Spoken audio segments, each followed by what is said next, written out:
mo. Naging mahina ako, anak.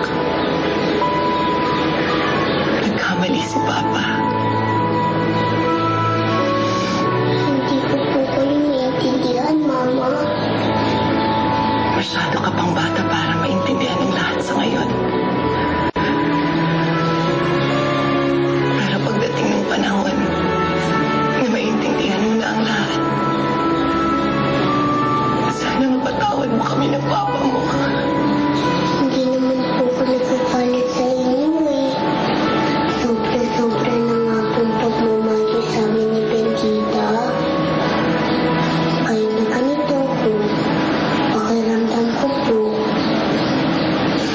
na akong pinakaswerte na bata. Kasi kayo naging magulang ko. Napakaswerte rin namin, anak. Dahil naging anak ka namin.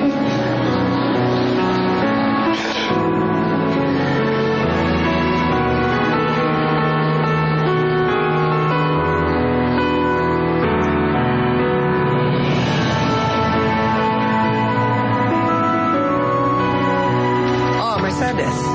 Bakit? Umiiyak ka? Wala ba? Masakit lang yung mata ko eh.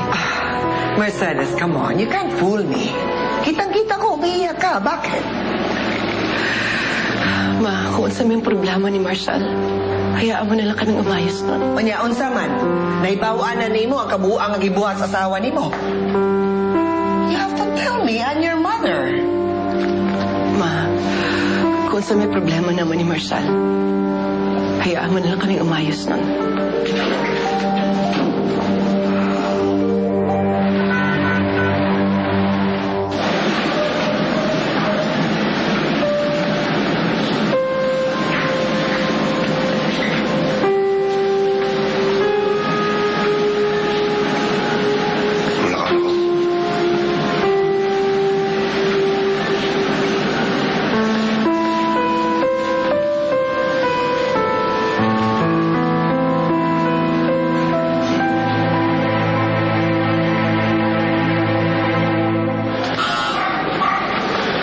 Magandang araw ho.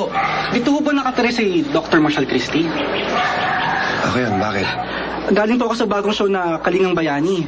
Gusto lang po namin sana kayo may interview tungkol sa panggagamot nyo ng libre sa clinic ninyo. Balita po kasi namin, wonder doctor daw po kayo. At kaya nyo pong magpagaling ng kahit na anong sakit. Doc, pwede po ba namin kayo may interview tungkol sa paraan ng panggagamot ninyo? Pasensya ka na, hindi ko makakaroon ng interview mo. Sandali naman po ito eh. Pasensya ka na talaga. Hindi ako magpapa-interview. Makakalis na kayo. Doc! Kahit 40 minuto na. Doc, sige na po. Konting tanong lang po. Doc! Doc! Doc, sige na po. Konting tanong lang po eh. Bigyan niyo po ako. Makuha ko na po interview niyo. Doc! Doc! Sige lang po. Doc!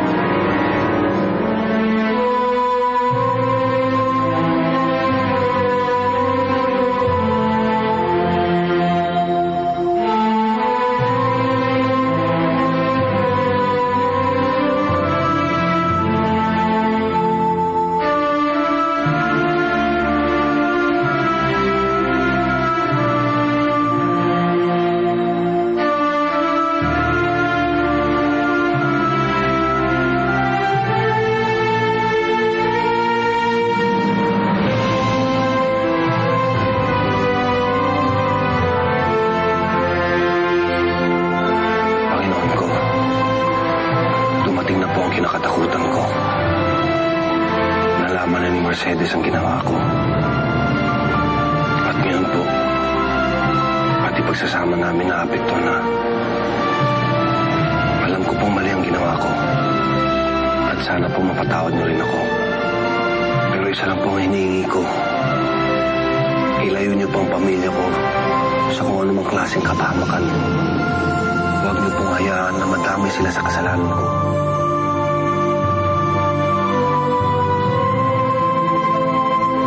Saan po ba kayo? Ano po ba yung sakit nilo? Ba't kayo napunta na kayo? Okay. Doc Marshall! nagbago ng isip niyo. Sandali na naman ang interview eh. Hindi talaga. Pasensya ka na, ha? Dok, naghihimala ka ba?